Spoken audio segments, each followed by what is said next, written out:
खुलुमबाय लोगो नोंथांमोन लेबार नालाय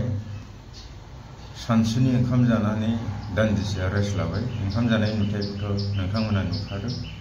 दा बे बुब्लियाव बयनिसिमबो आंनि गाहाम हामलायनायखौ बावहरबाय। लेबार जीवन हाजिरा मावाबानो मोनजाया, दा लेबार मावफैलायबाय बा हाजिरा मावफैलायबाय। दा बे बुब्लियाव आं बेखौसो बुंनो सानदों, दिनै इउपिपिएल दोलोआ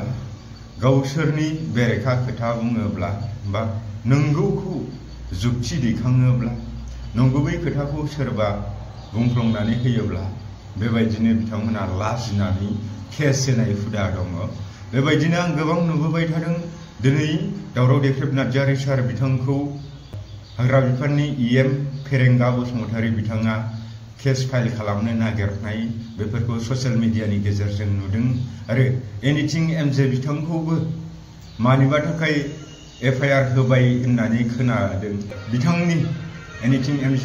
ब्लगनि गेजेरजों आं एसे नुस्लिरदों। आंनाव बै समाव आंनि मबाइलनि डिसप्लेया गाज्रि जानानै दंमोन, जायनि थाखाय आं रायजो राजाफोरनिसिम आपडेट लाबोनो हायाखैमोन। बैनि थाखायनो आङो गोबां समाव माखासे इस्युखौ लानानै आङो ससियेल मिडियायाव खोथा बुंनो हायाखैमोन। नाथाय माखासे आंनि आंगो बिथांमोननि अननायजों बिथांमोनहा आंनो राङारि अनसुंथाइ होनायाव आंनि मबाइलनि डिसप्लेनि जिथु प्रब्लेम बेखौ फोसाबनानै लानो हाबाय। आरो आं दा ससियेल मिडियानि गेजेरजों माखासे खौरांफोरखौ मोननो हाबाय आरो माखासे इस्युखौ लानानै आंबो बुंफिननो थाखाय बिथांमोननि अननायाव राहा मोनबाय। दा बेखायनो जाय बिथांमोना आंनो बेबायदि राङारि अनसुंथाइ होदों, बिथांमोननो आं आंनि गोसो गोरबोनि अननायखौ बावहरदों। नोंथांमोना फोथाया जानो हागौ, नैबे डिसप्लेयाव 8,500 बे खरसा जादों। दा बेखायनो नोंथांमोना फोथायो ना फोथाया, ओरैनो 1,000, 1,500, 2,000 बेबायदियाव डिसप्लेखौ मोनो। नाथाय आंनिखौ 10,500 होननाय लोगो लोगो एफा एक्सपेन्सिभ नङादां साननो हागौ। जायखिजादोला आं बेखौ बुंनो सानाखै। नाथाय दिनै हाग्रा बिफाननि EM जाय बिथाङा दिनै दावराव देख्रेब नार्जारी बिथां सारखौ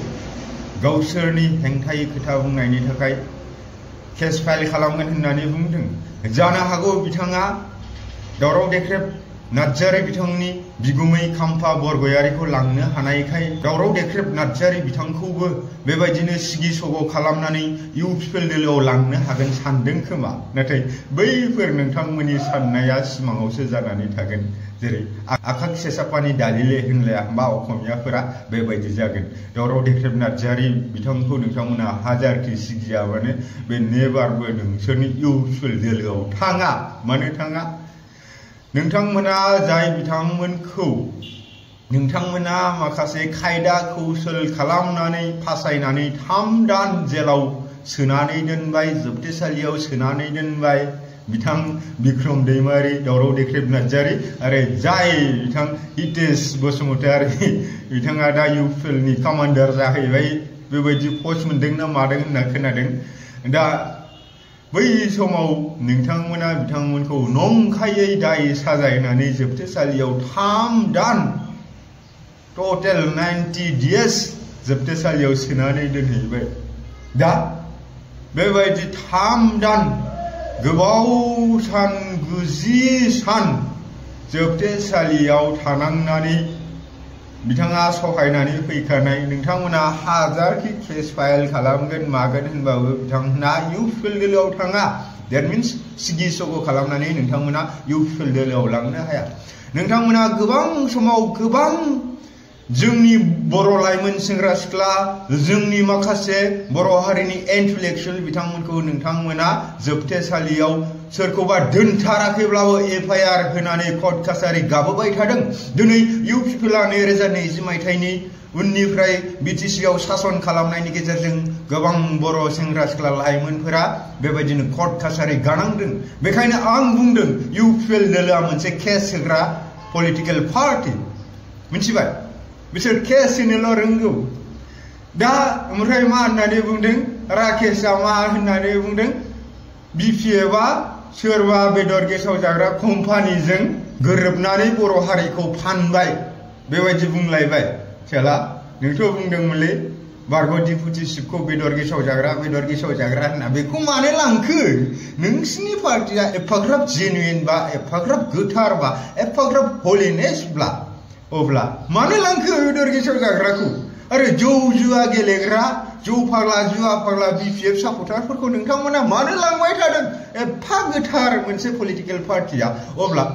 नों दिनै बैसोरखौनो इउपिएल दोलोआव नोंथांमोना जुगदान जाहोनानै नोंथांमोननि मेम्बारशिपआव सोसननानै अब्ला नोंथांमोनखौ सोर फाग्लाया जौ फाग्ला नङा जुवा फाग्ला नङा माबा बेदर गेसाव जाया होननानै बुंबावनो बेखायनो आं बुंबाय थादों गले गले इउपिएल पार्टिया मोनसे बेदर गेसाव जाग्रा पलिटिकेल पार्टी इउपिएल दोलोआ मोनसे जौ जुवा फाग्ला पलिटिकेल पार्टी मिथिबाय जेरै थांगोन एरै गनराय होनो बिदिखौ बर'नि बाथ्रायाव हा नोंथांमोना मालायखौ बेबायदिनो गाज्रि जौ फाग्ला जुवा फाग्ला माबा बेदर गेसाव जाग्रा होननानै मुं सुबाय थाबाय दा नोंथांमोना बिसोरखौनो लांबाय गतिके नोंथांमोनाबो जौ फाग्ला जुवा फाग्ला हा बेदर गेसाव जाग्रा इउपिएलनि मानसिफोरा बेबायदि जाहैबाय बेयो जों बुंनाय नङा बै राकेश दाउखा गोसोम दाउखा गाला बिथाङा गावनो बुंदों आरो बिथांमोना गावसोरनि इउपिएल पार्टियावनो सोनानै लादों दा नोंथांमोन बुंनायनि थाखाय बुंजाफिनदों बेखायनो बेबायदि पलिटिकेल पार्टिखौ सापर्ट खालामनांगौ खुनु दरखार गैया दिनै इनिथिं एमजे बिथांमोनखौ गोबां समाव एफआइआर होबोदों अफ्रि दैमारि बिथांमोनखौ गोबां समाव एफआइआर होबोदों जोंखौ गोबां समाव बेबायदिनो एफआइआर होबोनानै आंबो गोबां कर्ट कासारि गानांदों नङा होनब्ला साराय बोसोर कर्ट कासारि गानांदों खनसे नों कर्टआव एटेन्ड जाहैनांगौब्ला प्रडिउस जाहैनांगौब्ला बेसेबां खरसा जायो बेखौ नोंथांमोना जेब्ला बेबायदिनो कर्ट कासारिजों सोमोन्दो थागोन माबा मोनसे केस जागोन अब्ला मोनथिगोन दा बेखायनो सोरनियाबा खम सोरनियाबा बांद्राय बेबायदिनो एडभकेट केस लायै केस बेबायदि जोङो माखासे फैसाखौ जों होनो गोनां जायो बेखायनो दिनैनि इउपिएल सरकारा जों बर' हारिनि लाइमोनफोरखौ जाय बर' हारिनि सेंग्रा सिख्ला लाइमोनफोरा जानो गैखायै बर' हारिनि बिमा बिफा बा बर' हारियावनो जोनोम मोनखानानै कर्ट कासारि गानांनानै गेरेबलांदों बेबायदिनो बारग' एनडिएफबि बिथांमोनाबो बेबायदिनो गोबां समाव गोबां बेबायदिनो कर्ट कासारियाव प्रडिउस जायै थाखा फैसायाव गेरेबलांदों दिनै इउपिएल सरकारा दिनै बिथां एनडिएफबिनि माखासे केडार्स एनडिएफबिनि माखासे जोहोलावजोबो बिथांमोननि नांसोमनायजों बिथांमोना दिनै पिस एकर्ड खालामनायनि गेजेरजों दिनै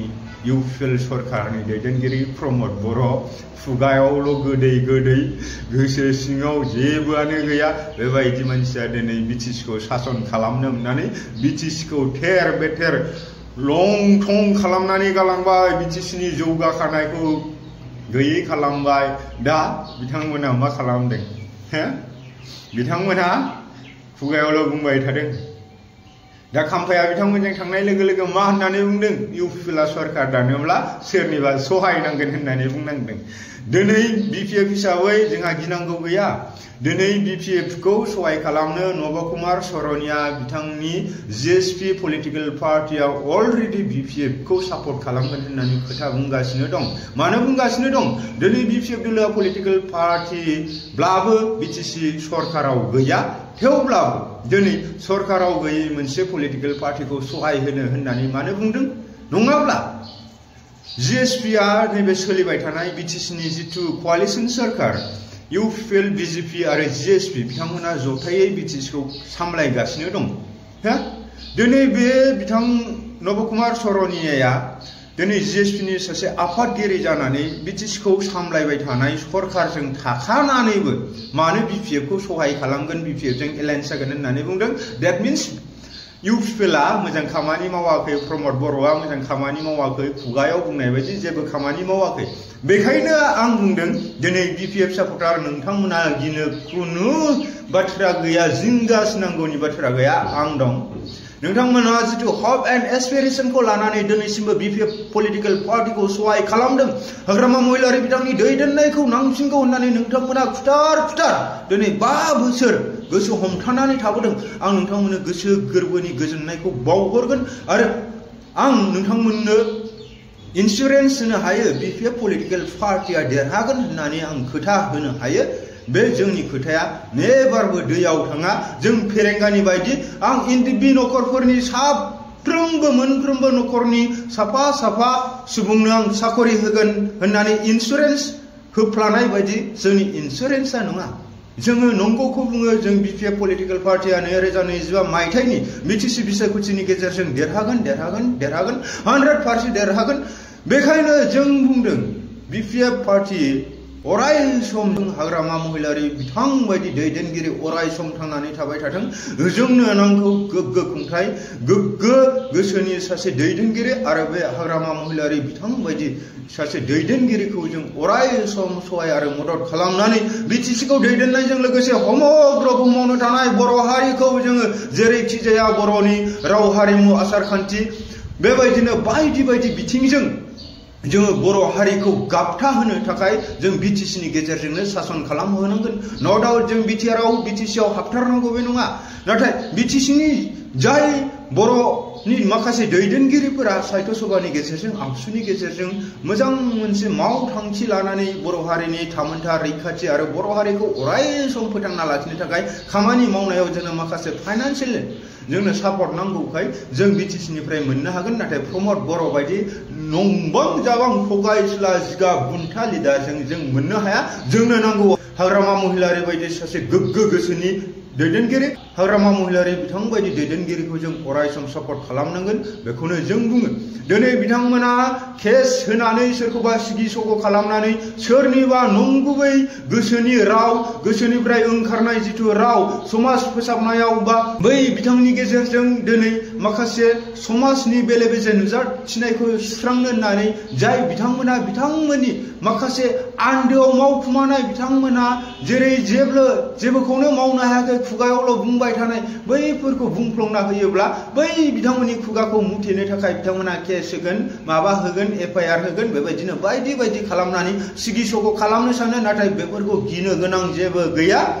थाइसे थाइनै जों बिपिएफनि सापर्टारफोरा अनलायनानै सोरबाया सोरखौबा एफआइआर होब्लाबो केस फाइल खालामब्लाबो